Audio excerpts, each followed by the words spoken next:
Wuthering Heights, the end of 31 and chapter 32. Living among clowns and misanthropists, she probably cannot appreciate a better class of people when she meets them. With Mr. Heathcliff, grim and saturnine on one hand, and Hareton absolutely dumb on the other, I made a somewhat cheerless meal and bid adieu early.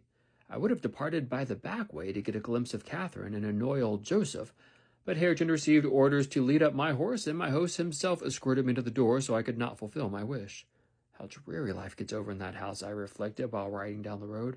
What a realization of something more romantic than a fairy tale it would have been for Mrs. Linton Heathcliff had she and I struck up an attachment, as her good nurse desired, and migrated together into the stirring atmosphere of the town. 1802. This September I was invited to devastate the moors of a friend in the north, and on my journey to his abode I unexpectedly came within 15 miles of Gimmerton. The hostler at a roadside public house was holding a pail of water to refresh my horse when a cart of very green oats newly reaped passed by, and he remarked, "You's fro Gimmerton, ah. There last 3 week after other folk with the harvest." Gimmerton, I repeated. My residence in that locality had already grown dim and dreary. "Ah, I know. How far is it from here?" "Hoppin' 14 mile o'er the hills and the rough road," he answered. A sudden impulse seized me to visit Thrushcross Grange. It was scarcely noon, and I conceived that I might as well pass the night under my own roof as in an inn.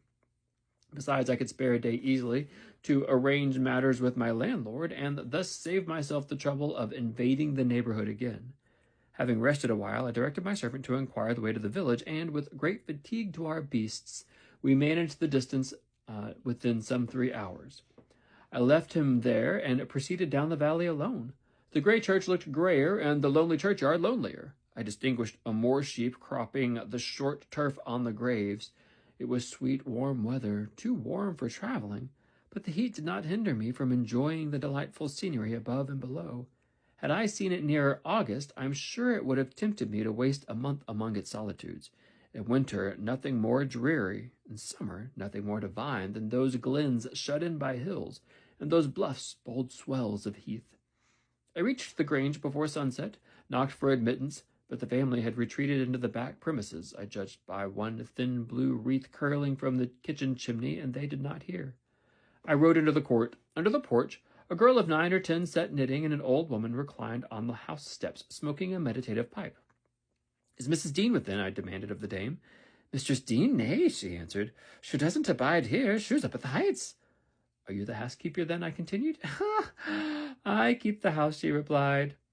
"Well, I'm Mr. Lockwood, the master. Are there any rooms to lodge me in, I wonder? I wish to stay here all night." "The master?" she just cried, astonished. "What? Whoever knew you were coming? You had sent word. There's not another dry nor master about the place. Now there is it." She threw down her pipe and bustled in, and the girl followed, and I entered too, some perceiving that her report was true, and moreover, that it almost upset her wits by the unwelcome apparition. I bid her to be composed. I would go out for a walk, and meantime she must try to prepare a corner of a sitting-room for me to sit up in, and bedroom to sleep in. No sweeping and dusting, only good fires and dry sheets were necessary.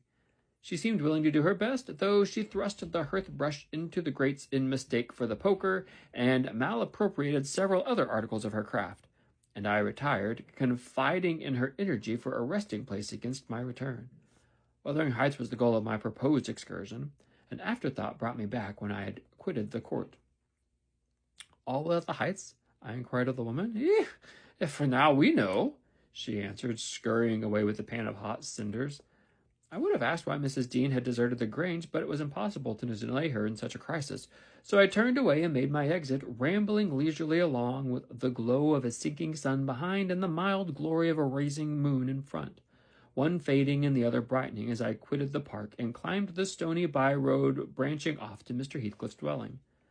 Before I arrived in sight of it, all that remained of a day was a beamless amber light along the west, but I could see every pebble on the path and every blade of grass by that splendid moon. I had neither to climb the gate nor to knock. It yielded to my hand. It was an improvement, I thought, and I noticed another by the aid of my nostrils. A fragrance of stocks and wallflowers wafted on the air from amongst the homely fruit trees. Both doors and lattices were open, and yet, as is usually the case in a coal district, a fine red fire illuminated the chimney. The comfort which the eye derives from it renders the extra heat endurable. But the house of Wuthering Heights is so large, and the inmates have plenty of space for withdrawing out of its influence, and, accordingly, what inmates there were had stationed themselves not far from one of the windows. I could both see them and hear them talk before I entered, and looked and listened in consequence, being moved thereto by a mingled sense of curiosity and envy that grew as I lingered. "Contrary," said a voice as sweet as if silver bell, "that for the third time, you dunce! I'm not going to tell you again. Recollect, or I'll pull your hair." "Contrary, then," answered another in deep but softened tones, "and now kiss me for minding so well." "No, read it over first correctly without a single mistake." The male speaker began to read. He was a young man, respectably dressed, and seated at a table, having a book before him. His handsome features glowed with pleasure, and his eyes kept impatiently wandering from the page to a small white hand over his shoulder, which recalled him by a smart slap on the cheek whenever its owner detected such signs of inattention. Its owner stood behind, her light shining ringlets blending at intervals with his brown locks as she bent to superintend his studies, and her face, it was lucky he could not see her face, or he would never have been so steady. I could, and I bit my lip in spite at having thrown away the chance I might have had at doing something besides staring at its smiting beauty. The task was done, not free from further blunders, but the pupil claimed a reward and received at least 5 kisses, which, however, he generously returned. Then they came to the door, and from their conversation I judged they were about to issue out to have a walk on the moors. I supposed I should have condemned Inherited Earnshaw's heart, if not by his mouth, to the lowest pit in the infernal regions if I showed my unfortunate person in his neighborhood then, and feeling very mean and malignant, I skulked round to seek refuge in the kitchen. There was unobstructed admittance on that side also, and at the door sat my old friend Nellie Dean, sewing and singing a song which was often interrupted from within by harsh words of scorn and intolerance uttered in a far musical accent. "I'd rather than myself in having swearing in my lungs through mum than neat the nerve than a misbehavior," said the tenant of the kitchen in answer to an unheard speech of Nellie's. "It's a blazing shame and all to come open the blessed book, but you'd kill up in glories and Satan and all flesh and wickedness in the ever in the world. Ah, you're right not. Ah, shoot another, and that poor lad'll be lost atween you, poor lad," he added with a groan. "He's witched. Uncertain, I'm sure. Lord judge him, for there's nothing law nor justice among you nullers." "No, or he would be sitting in flaming faggots, I suppose," retorted the singer. "But wisht, old man, and read your Bible like a Christian, and never mind me. This is a Ferriani's wedding, a bonny tune. It goes to a dance." Mrs. Dean was about to recommence when I advanced, and, recognizing me directly, she jumped to her feet, crying, "Why, bless you, Mr. Lockwood, how could you think of returning in this way? All shut up at Thrushcross Grange? You should have given us notice." "I've arranged 2 accommodations there, for as long as I shall stay," I answered. "I depart again tomorrow, and—" "How are you transplanted here, Mrs. Dean? Tell me that." "Zillah left, and Mr. Heathcliff wished me to come soon after when you went to London, and stay till you returned. But step in, pray. Have you walked from Gimmerton this evening?" "From the Grange," I replied. "And while they make me lodging room there, I want to finish my business with your master, because I don't think of having another opportunity in a hurry." "What business, sir?" said Nellie, conducting me into the house. "He's gone out at present and won't return soon." "About the rent," I answered. "Oh, then it is with Mrs. Heathcliff you must settle," she observed. "Or rather with me. She has not learnt to manage her affairs yet, and I act for her. There's nobody else." I looked surprised. "Ah, you have not heard of Heathcliff's death, I see," she continued. "Heathcliff dead?" I exclaimed, astonished. "How long ago?" 3 months since. But sit down and let me take your hat, and I'll tell you all about it. Stop, you have had nothing to eat, have you?" "I want nothing.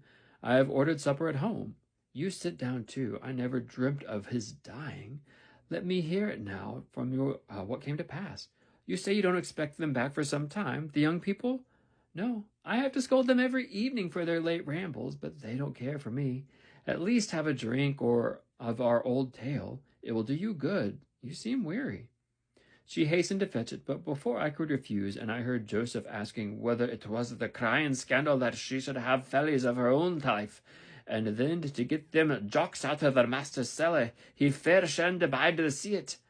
She did not stay to retaliate, but re-entered in a minute bearing a remaining silver pint, whose contents I lauded with becoming earnestness, and afterwards she furnished me with the sequel of Heathcliff's history.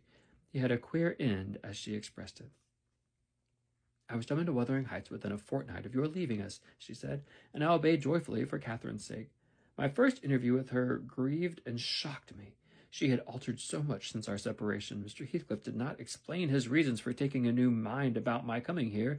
He only told me he wanted me, and he was tired of seeing Catherine. I must make the little parlor my sitting room and keep her with me.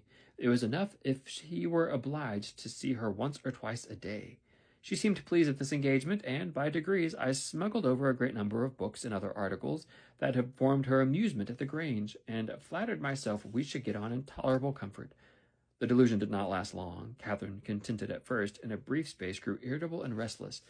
For one thing, she was forbidden to move out into the garden, and it fretted her sadly to be confined in its narrow bounds as spring drew on. For another, in following the house, I was forced to quit her frequently, and she complained of loneliness. She preferred quarreling with Joseph in the kitchen to sitting at peace in solitude. I did not mind her skirmishes, but Hareton was often obliged to seek the kitchen also when the master wanted to have the house to himself, and though in the beginning she either left it at his approach or quietly joined in my occupations and shunned remarking or addressing him, and though he was always as sullen and silent as possible, after a while she changed her behavior and became incapable of letting him alone, talking at him, commenting on his stupidity and idleness, expressing her wonder how he could endure the life he lived, how he could sit a whole evening into the fire and dozing. "He's just like a dog, is he not, Ellen?" she once observed, "or a cart horse? He does his work, eats his food, and sleeps eternally. What a blank, dreary mind he must have. Do you ever dream, Hareton? And if you do, what is it about? But you can't speak to me." Then she looked at him, but he would neither open his mouth nor look again. "He's perhaps dreaming now," she continued. "He's twitched his shoulder as Juno twitches hers. Ask him, Ellen." "Mr. Helton will ask the master to send you upstairs if you don't behave," I said. He not only twitched his shoulder, but clenched his fist as if tempted to use it. "I know why Hareton never speaks when I am in the kitchen," she exclaimed on another occasion. "He's afraid I shall laugh at him. Ellen, what do you think? He began to teach himself to read once, and because I laughed, he burned his books and dropped it. Was he not a fool?" "Were you not naughty?" I said. "Answer me that." "Perhaps I was," she went on, "but I did not expect him to be so silly. Hareton, if I gave you a book, would you take it now? I'll try." She placed one she had been perusing on his hand. He flung it off and muttered if she did not give over, he would break her neck.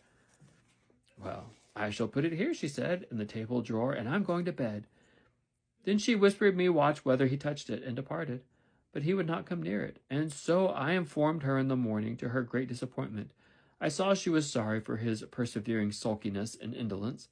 Her conscience reproved her for frightening him off improving himself.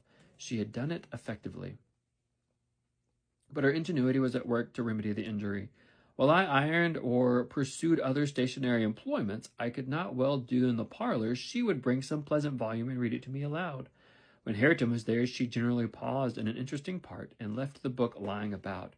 That she did repeatedly, but he was so obstinate as a mule, and instead of snatching at her bait, in wet weather he took to smoking with Joseph, and they sat like automatons, one on each side of the fire, the elder happily too deaf to understand her wicked nonsense, as he would have called it, the younger doing his best to seem to disregard it. On fine evenings the latter followed his shooting expeditions, and Catherine yawned and sighed and teased me to talk to her, and ran off into the court or garden the moment I began, and, as a last resource, cried and said she was tired of living. Her life was useless.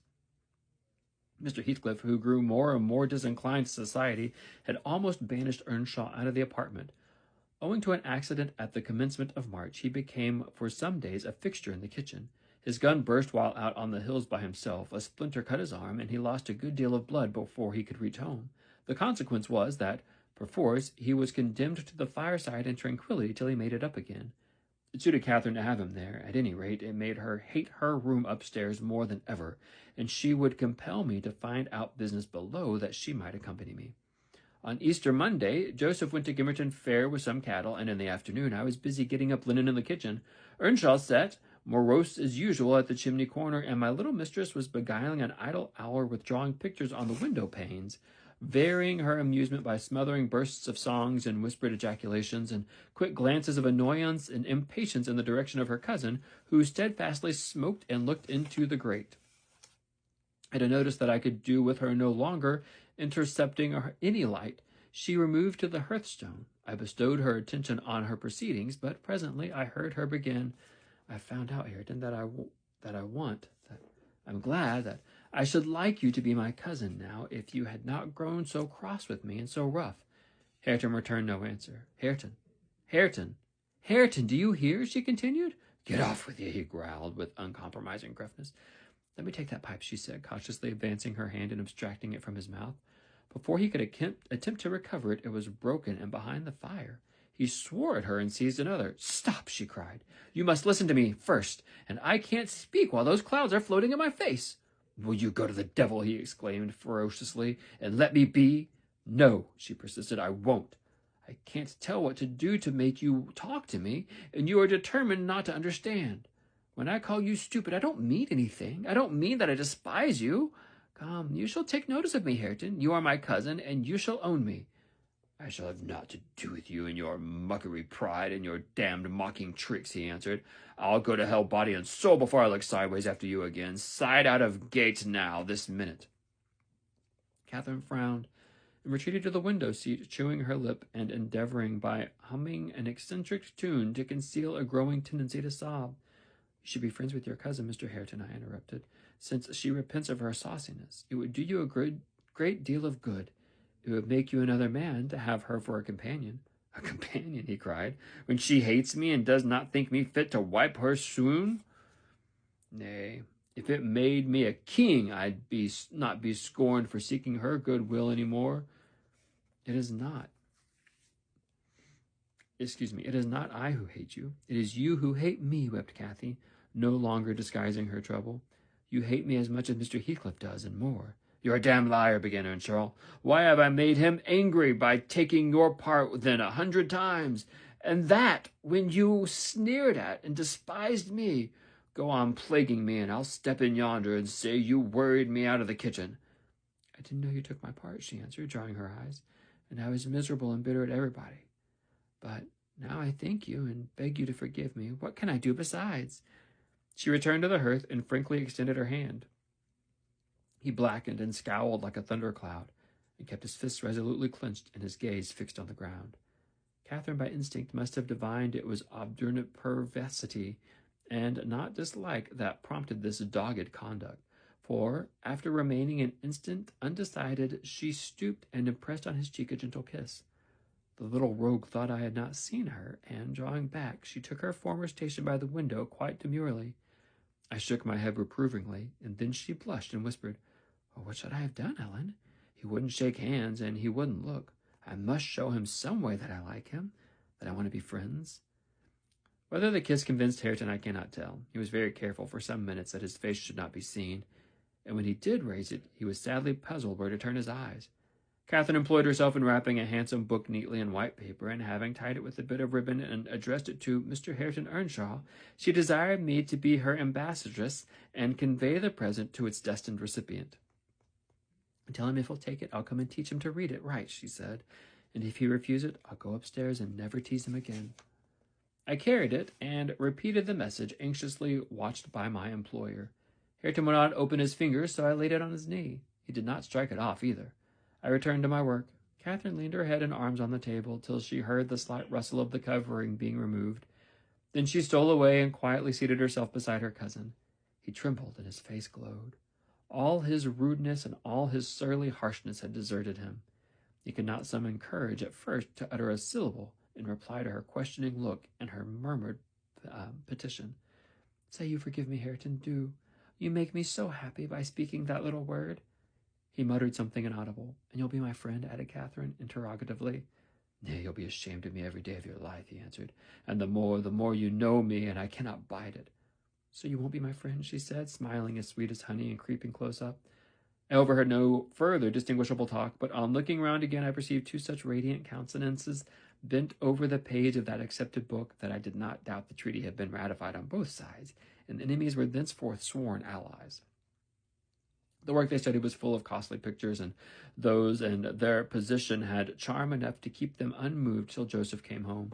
He, poor man, was perfectly aghast at the spectacle of Catherine seated on the same bench as Hareton Earnshaw, leaning her hand on his shoulder, and confounded as his favourite's endurance of her proximity. It affected him too deeply to allow an observation on the subject that night. His emotion was only revealed by the immense sighs he drew as he solemnly spread his large Bible on the table and overlaid it with dirty banknotes from his pocket-book, the produce of the day's transactions. At length he summoned Hareton from his seat. "Take these to the master, lad," he said, "and bide there. All's gone up to the old ram. His whole northern messful nor seemly for us. We must side and certain other." "Come, Catherine," I said, "we must side out too. I've done my ironing. Are you ready to go?" "It is not 8 o'clock," she answered, rising unwillingly. "Hareton, I'll leave this book upon the chimney-piece, and I'll bring some more tomorrow." "Only books to leave, and you'll take those inside," said Joseph. "Until in which you find it again soon, you must please yourself." Cathy threatened that his library should pay for hers, and, smiling as she passed, Hareton went singing upstairs, lighter of heart, I venture to say, than ever she had been under this roof, except, perhaps, during her earliest visits to Linton. The intimacy thus commenced grew rapidly. Though it encountered temporary interruptions, Earnshaw was not to be civilized with a wish, and my young lady was no philosopher and no paragon of patience, but both their minds tending to the same point, one losing and desiring to esteem, and the other loving and desiring to be esteemed, they contrived in the end to reach it. You see, Mr. Lockwood, it was easy enough to win Mrs. Heathcliff's heart, but now I am glad you did not try. The crown of all my wishes will be the union of those two. I shall envy no one on their wedding day. There won't be a happier woman than myself in England.